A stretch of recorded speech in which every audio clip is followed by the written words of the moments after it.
Assalamualaikum warahmatullahi wabarakatuh. Yang berhormat Datuk Timbalan yang betul,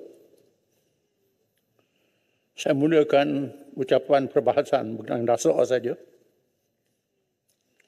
dengan firman Allah Ta'ala, Inna Allah ya'murukum an tu'addul amanati ila ahliha wa idha hakamtum bainan nasi an tahkumu bil 'adl. Sesungguhnya Allah memerintah kamu supaya kamu menyerahkan segala amanah tanggungjawab pada orang yang ahli, yang layak menerima dan menunaikannya. Dan apabila kamu melaksanakan hukum, memerintah, mentadbir, membuat keputusan terhadap semua manusia, hendaklah berlaku adil. Menunjukkan bahawa menunaikan amanah tanggungjawab adil merupakan konsep yang penting dalam melaksanakan bajet. Peruntukan yang besar-besar, walaupun berganda-ganda jumlahnya, tidak memberi apa-apa arti sekiranya tidak menunaikan tanggungjawab dengan betul dan tidak adil dengan cara yang menyeluruh, akan jadi laksana mencurah garam dalam lautan yang luas. Adil yang dimaksudkan ialah merangkumi segala aspek, bukan saja aspek kehakiman mahkamah, aspek ekonomi, termasuklah aspek pribadi. Islam menetapkan adil terhadap diri sendiri,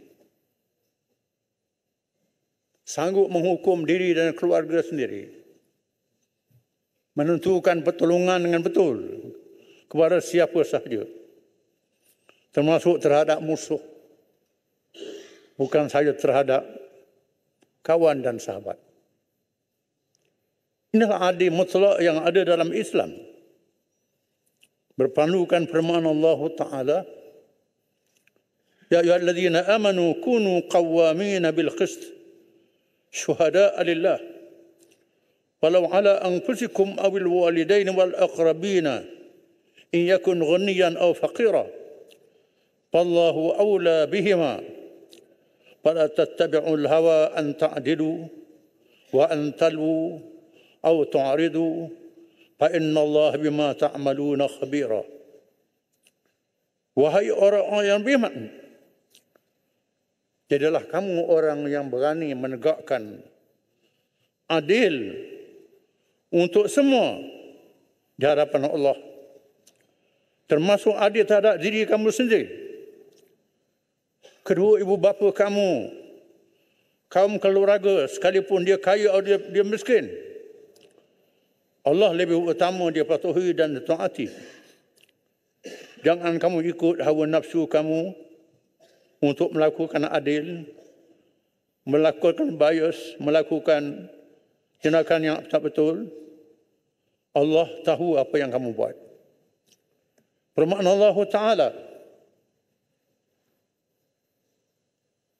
وَلَا يَجْرِمَنَّكُمْ شَنَآنُ قَوْمٍ عَلَىٰ أَلَّا تَعْدِلُوا اعْدِلُوا أَقْرَبُ لِلتَّقْوَىٰ. Jangan sebab kamu bermusuh dengan suatu seseorang lalu kamu tak berlaku adil. Berlaku adil lah, itu lebih hampir pada takwa. Adil terhadap diri, Islam mentakrifkan adil diri ini tidak melakukan dosa besar, tidak fasik, tidak bohong, tidak menipu, tidak mungkir janji. Orang yang menipu, yang bohong, yang mungkir janji, tak betul dalam tindakannya. Sama ada dia pemimpin, dia saksi, dia hakim, dia siapa saja. Pribadinya mestilah konsisten menegakkan yang adil terhadap siapa sahaja. Kita sedang menyaksikan krisis nilai dalam dunia pada hari ini. Manusia hilang kemanusiaannya lebih pada kebidatangan. Apa yang berlaku di Gaza, di Palestin, tidak menghormati undang-undang antarabangsa, mahkamah antarabangsa, PBB, pertubuhan hak asasi manusia, pembunuhan terhadap orang tua, terhadap kanak-kanak, terhadap orang sakit, kuburan pun dia serang, rumah ibadat, gereja, masjid, sekolah, dimusnahkan oleh negara yang dianggap paling demokrasi. Dibantu oleh kuasa besar Amerika, Eropah dan sekutunya yang dianggap paling demokrasi yang memperjuangkan hak-hak asasi manusia. Menguasai tabung kewangan antarabangsa, Bank Dunia dan pertubuhan antarabangsa. Menyebabkan banyak negara-negara yang menjadi makmum, termasuk negara kita, tak berani nak bertindak dengan tegas secara bersekutu dan bersama dengan banyak negara-negara yang melahirkan tidak puas hati apa yang berlaku. Negara Amerika Latin mengambil tindakan memutuskan hubungan diplomatik dengan Israel, membatalkan normalisasi dengan Israel. Afrika Selatan bawa ke mahkamah antarabangsa. Sepatutnya negara Islam lah, Malaysia lah di antaranya yang berani. Ini tak berani. Kita membuat kenyataan yang berdegar-degar menyokong rakyat Palestin, dalam masa yang sama mengikut polisi yang dibawa oleh negara besar yang membantu Israel dengan senjata, yang berpura-pura dengan perdamaian, membawa pendekatan two-state solution.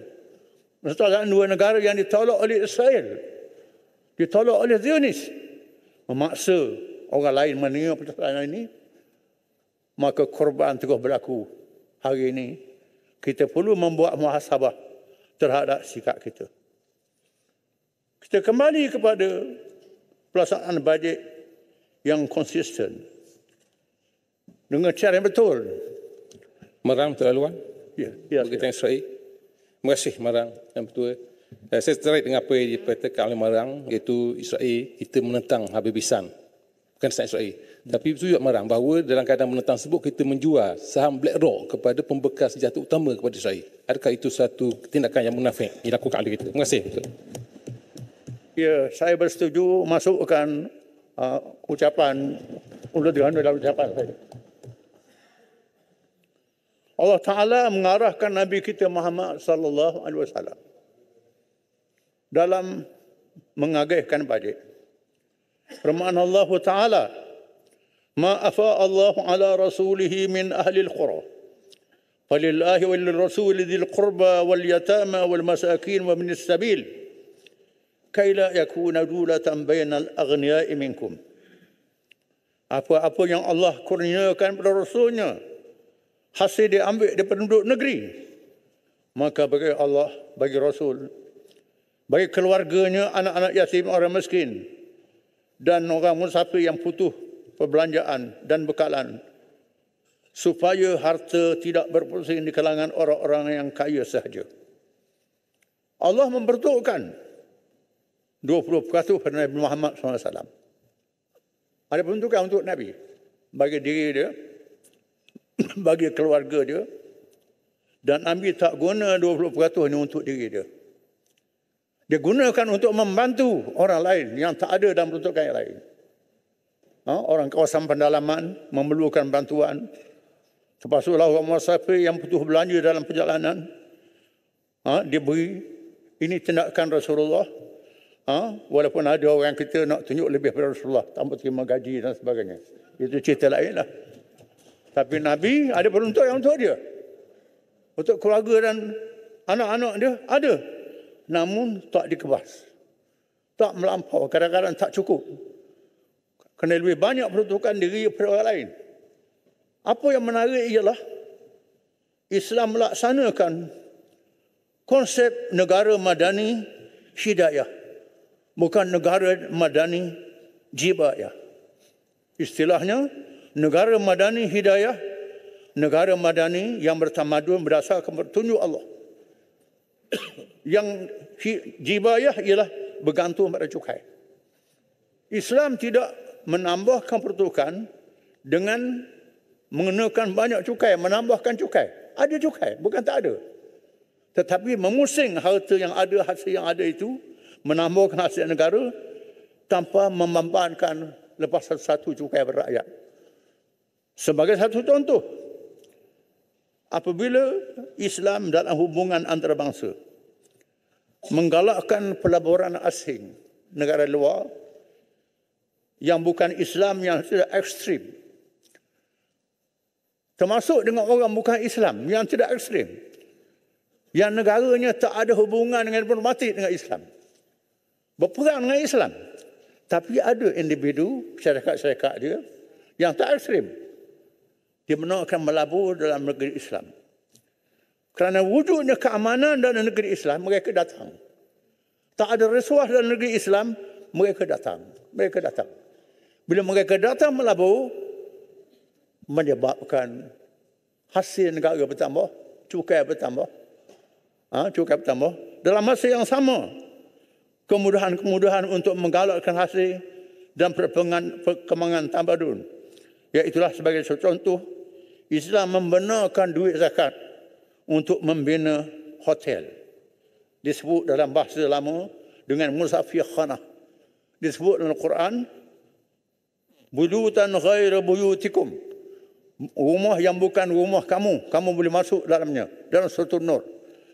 Dia ambil duit zakat, dia buat hotel percuma. Dia buat hotel percuma. Ada yang hotel kena bayar, tapi makanan dia percuma. Daripada duit zakat. Menyebabkan orang datang berkunjung ke rumah-rumah wakaf ini.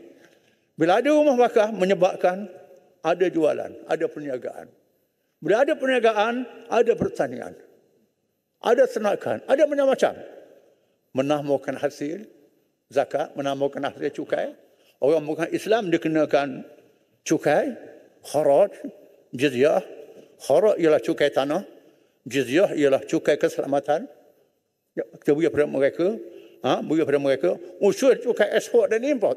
Orang Islam zakat perniagaan, pertanian dan sebagainya. Hasil bertambah dengan ada musabikhanah. Tak perlu menambah cukai per rakyat. Ini diajar oleh Islam. Ini lepas cukai, lepas cukai, naik lagi. Itu cara yang tak betul, cara yang diajar oleh negara kapitalis. Termasuk macam-macam negara dunia yang dia agak maju, dan kekayaannya berpusing kalangan orang yang tertentu sahaja. Satu lagi untuk menjamin keadilan untuk berlaku. Mestilah ada kebebasan untuk memberi nasihat kepada kerajaan. Ini kita ada 3R pula. 3R ni tak boleh nak sentuh. Pemimpin tak boleh sentuh. Kalau salah agama tak boleh sentuh. Banyaklah tak boleh sentuh. Sedangkan Allah Ta'ala sebut dalam Quran, وَتَوَاصَوْا بِالْحَقِّ وَتَوَاصَوْا بِالصَّبْرِ. Hendaklah berpesan-pesan dengan yang benar dan berpesan dengan sabar. Nabi kata, ad-dinu nasihah, agama itu nasihat. Sahabatnya nasihat untuk siapa? Nasihat untuk Allah, untuk Rasul, untuk kitabnya, untuk raja-raja dan pemimpin-pemimpin. Nasihat untuk semua orang, dibenarkan nasihat. Ini dia ajar orang Islam. Supaya kita kena sedar bahawa kerajaan manusia ni bukan kerajaan yang maha berkuasa, maha suci. Tidak. Manusia ada kelemahan-kelemahan. Yang boleh membetulkan kerajaan ialah nasihat-nasihat itu. Bila kita bawa 3A ini akan jadi tertutup. Kerajaan boleh buat apa saja. Kelemahan-kelemahan dia tak boleh ditegur dan sebagainya. Kalau tegur macam-macam lah, kena halau dewan.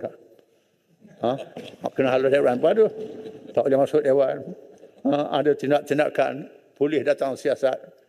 Saya dekat 10 kali polis datang siasat. Tapi bila polis datang siasat saya jawablah, saya akan jawab di mahkamah. Senang aja polis tu jawab mahkamah, jawab mahkamah. Sekejap 5 minit selesai. Itulah. Saya tunggulah bila mahkamah nak bercara. Itu saja. Yang pentingnya ialah kita jangan tutup pintu nasihat ini. Nasihat ini sangat penting. Tiap-tiap orang ketua negara Islam, Abu Bakar Siddiq radhiyallahu anhu, dalam ucapan dasar mula dilantik jadi ketua negara, kalau saya betul, tolong saya. Kalau saya salah, tegur saya. Taat saya kalau saya betul. Kalau saya salah, jangan taat saya. Sayyidina Umar mengatakan, kalau saya betul, tolong saya. Kalau saya salah, tegur saya. Lalu seorang yang hadir mengatakan, wahai Amirul Mukminin, kalau silap saya akan tegur dengan keras. Dengan keras. Walaupun keras pun tak apa. Keras pun tak apa. Tegurlah saya. Saya akan terima nasihat. Penuh dalam peristiwa Sayyidina Umar menyampaikan ucapan sebagai ketua negara. Siapa ucapan? Lepas dia berucap, perempuan tegur dia. Seorang wanita biasa tegur dia. Wahai Mukminin, ucapannya salah. Tak betul. Setelah dia turun daripada mimbar, dia naik semula. Lalu dia mengatakan bahawa asabatil mar'ah wa akhta Umar. Perempuan itu betul, Umar salah. Dia tarik balik. Kesilapan dia yang berkait dengan hak wanita. Siapa? Begitu salib. Ini cara terbuka yang diajar oleh Islam. Marang sekali lagi. Ya, sila. Ya, minit-minit terakhir ni. Marang ada terangkan tadi bahawa sebuah kerajaan mestilah berlaku adil. Dan bila dia tidak menipu dan tidak kecek dan lebong. Soalan saya, ya betul, pada 14 bulan saya melihat satu podcast daripada Setpo PMX kanan, Security kanan, yang mengatakan bahawa ketika malam bilang undi tersebut, jangan marah, jangan bantah perbilangan undi tersebut. Kerana dikatakan bahawa dah ada pakatan antara PMX dengan Presiden UMNO untuk menubuh kerajaan. Bermakna bahawa pakatan tersebut dah bermula pada malam bilang undi untuk nak menipu rakyat. Apa pandangan Marang? Apakah boleh namakan kerajaan ini kerajaan ketimbang? Kecing, tipu, sembang. Terima kasih. Ketimbang. Oh, itu satu perkataan baru tu. Saya tak biasa dengar. Itu balik, insyaAllah saya akan balik buka kamus. Tanya apa makna dia. Ketimbang tu apa makna dia. Makna sembang ke, makna kelentong ke, makna apa, Allah Alam. Tak tahu. Kalau kita start buka pintu dengan kelentong, siapa akhir jadi kelentong. Walaupun jadi, tanggungjawab kita ialah memberi nasihat. Membetulkan. Dengan tegar, dengan berani, dengan tak beranjak. InsyaAllah kita akan tunai tanggungjawab ini kerana kita diamanahkan oleh rakyat untuk menjadi ahli-ahli parlimen yang menegur dan mengkritik, menyokong apa yang betul, menentang apa yang salah. Ya. Memberi pandangan-pandangan yang baik, dan Nabi mengajar kita afdalul jihad kalimatu haqqin inda sultanin jair. Jihad yang paling afdal ialah berani bercakap benar di hadapan pemerintah yang salah. Ini Nabi ajar pada kita. Dan Islam menggalakkan perdamaian, bukan huru-hara. Apa lagi sesama kita dalam satu tanah air. Dengan sebab itu, kita menentang puak-puak ekstrim. Membuat pendekatan yang ekstrim, yang melampau dalam tanah air sendiri. Ini satu pendekatan yang salah. Kita harap tidak berlaku di Malaysia ini. Kerana pendekatan ekstrim ini akan mengundang campur tangan asing ke dalam diri kita. Yang boleh mengundang perang proksi. Perang menjadi wakil orang. Sekarang ini masalah ekonomi, bila kita bergaduh sama sendiri, dia datang. Negara ni jual senjata, negara ni jual senjata. Kita guna duit kita bayar ke dia. Guna duit ni bayar ke dia. Duit kita habis, nyawa kita korban. Kita yang habis, dia dapat duit. Ini. Macam orang Melayu kata, lesuk dengan alu belaga yang kenyang ayam. Tak ada apa faedah. Alhamdulillah negara kita tak berlaku dengan macam tu. Walaupun kita berdebat dalam parlimen, tajam, tapi tak sapalah. Ada parlimen negeri lain dah bertumbuk. Parlimen negeri lain lepas bertumbuk keluar berperang guna senjata. Tempat kita tak ada. Dengan sebab itulah PAS menarik diri daripada reformasi. Bila kerajaan, bila puak-puak sana lah buat reformasi dulu. Reformasi dulu, kita turun sama mula-mula tu. Bukan orang tepuk belakang. Bagi semangat. Bila turun, bergaduh dengan polis. Polis pun anak-anak kita juga. Puak kita juga. Bergaduh. Tak ada pasal-pasal, bergaduh. Rupanya kita yang banyak masuk lokap. Yang kuat-kuat tu, semangat tu duduk belakang. Lari, sudah jadi Perdana Menteri. Saya cukup lah. Terima kasih. Wassalamualaikum warahmatullahi wabarakatuh.